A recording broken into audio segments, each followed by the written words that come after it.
সুপ্রিয় দর্শক, আসসালামু আলাইকুম। আজকের পর্বে আপনাদের সাথে শেয়ার করছি অসম্ভব মজাদার শাহি ফিন্নি রেসিপি। এই মজাদার ফিন্নিটি যে কোনো অনুষ্ঠানে বা অতিথি আপ্যায়নে 2-1 দিন আগে থেকেই তৈরি করে নর্মাল ফ্রিজে রেখে সার্ভ করতে পারবেন। তাহলে চলুন অসম্ভব মজাদার শাহি ফিন্নিটি কিভাবে তৈরি করে নিলাম ভিডিওটি প্রথম থেকে শেষ পর্যন্ত দেখে নেওয়া যাক। ভিডিওটি যদি ভালো লেগে থাকে তাহলে লাইক দিতে ভুলবেন না এবং ফ্রেন্ডস অ্যান্ড ফ্যামিলির সাথে শেয়ার করবেন।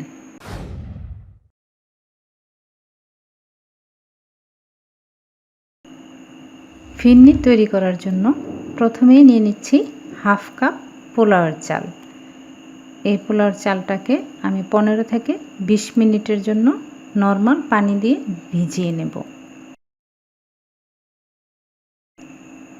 চালটা এক সাইডে রেখে তারপর 15 থেকে 20টি কাজু বাদাম নিয়ে নিচ্ছি। বাদামগুলো দুধ দিয়ে ভিজিয়ে নিব। বাদামগুলোকেও 15 থেকে 20 মিনিটের জন্য ভিজিয়ে নিব। সেই সাথে নিয়ে নিচ্ছি 1 চিমটি জাফরান। জাফরানগুলোকেও দুধ দিয়ে ভিজিয়ে নিলাম। এর সাথে আরও লাগছে 1.5 চা চামচ গাওয়া ঘি।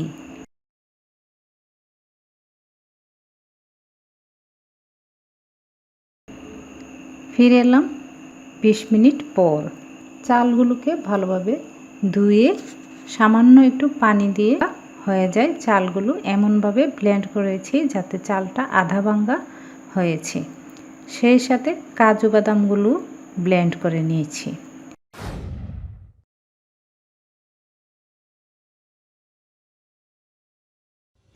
এখন চলে আসছি চুলায়। একটি প্যানের মধ্যে আগে থেকে 1.5 লিটার দুধ জাল করে 1 লিটার করে নিয়েছি। দুধটা বলক আসার পর 3টি এলাচ ফাটিয়ে দিয়ে দিলাম। দুধটা কিছুক্ষণ জাল করার পর এর মধ্যে দিয়ে দিচ্ছি আধো ভাঙ্গা করা পোলাওয়ের চালগুলো। 1/2 কাপ চালের জন্য 1 লিটার দুধই যথেষ্ট। আর 1 কাপ চাল যদি ফিরনি রান্না করতে হয় সেক্ষেত্রে আপনাকে 2 লিটার দুধ নিতে হবে।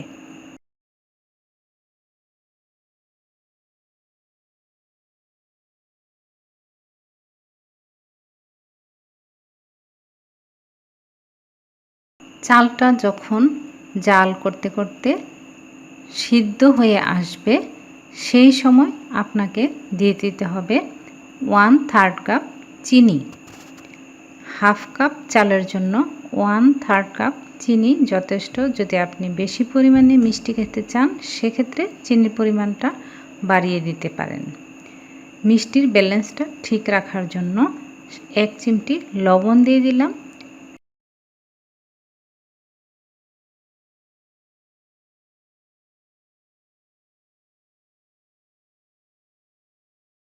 সেই সাথে দিয়ে দিচ্ছি বাদামের পেস্ট এবং জাফরান ভেজানো দুধটুকু।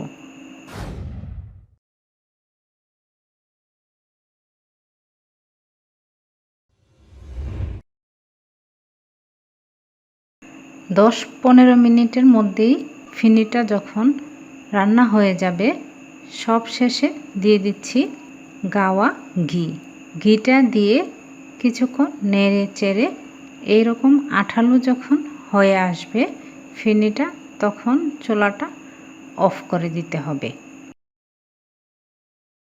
চুলাটা অফ করে দিয়ে নেড়ে চেড়ে ফিরনিটাকে কিছুটা ঠান্ডা করে নিতে হবে যাতে ফিরনিটার মধ্যে সর না বাঁধে সেদিকে খেয়াল রাখতে হবে। ফিরনিটা যখন কিছুটা গরম অবস্থা থাকাকালীন ফিরনিটা যে পাত্রে সার্ভ করা হবে সেই পাত্রে নিয়ে নিতে হবে।